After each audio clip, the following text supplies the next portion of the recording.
the rugged hills of Sicily, a legend was born. Salvatore Lucania, later known as Lucky Luciano, emerged from the shadows of poverty and hardship.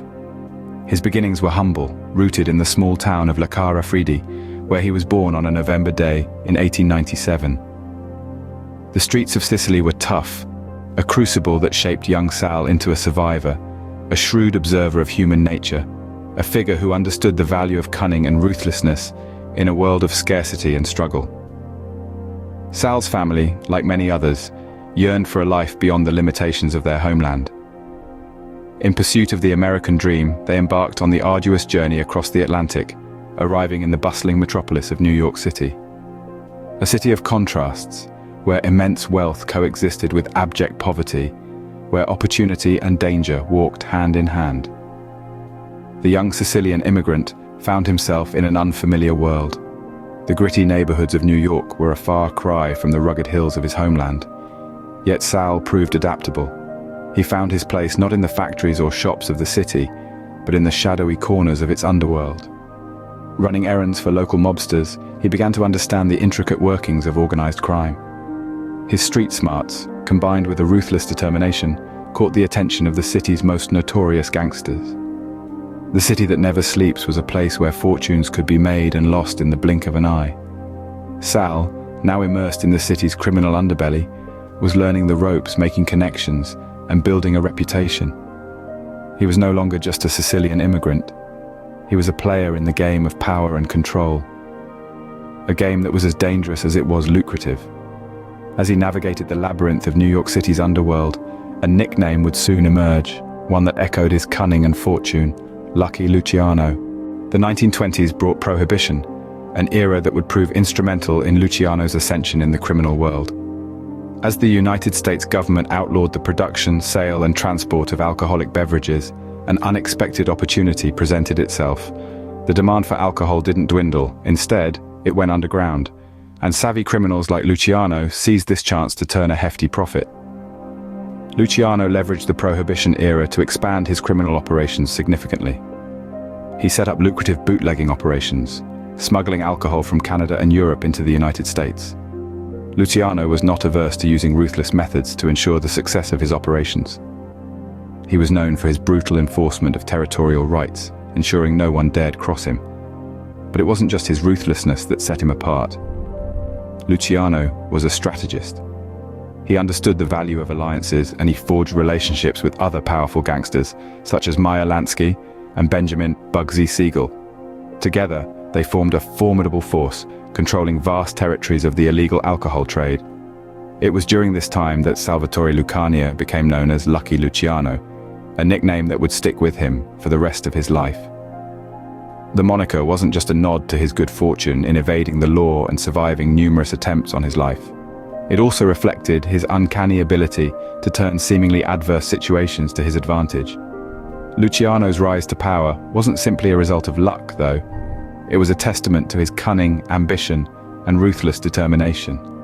He was a man who saw opportunities where others saw obstacles, a man who thrived in the shadows of society. In the chaos of prohibition, Luciano found order, power, and a fortune built on the shadows.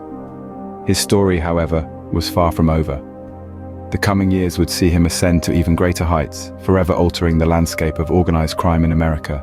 With power and influence came ambition. Luciano's vision stretched beyond New York, aiming to bring order to the chaotic world of organized crime.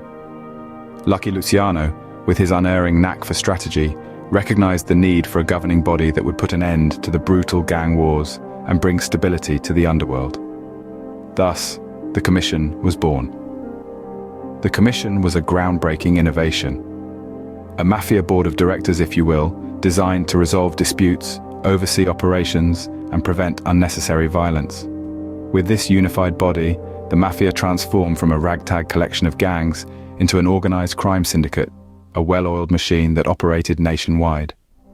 Under Luciano's leadership, the Mafia broadened its horizons. No longer just bootleggers, they ventured into gambling, prostitution, and narcotics. Luciano's empire ballooned, pulling in vast sums of money, and his influence rippled outwards, reaching far beyond the confines of New York City. Luciano was a leader who believed in alliances.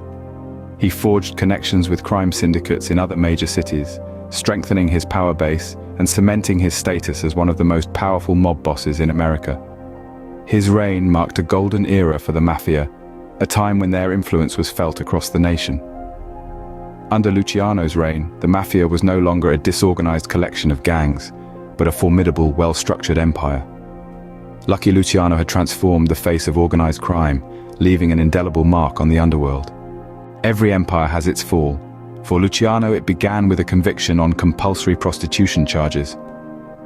In the year 1936, the law finally caught up with the cunning mob boss.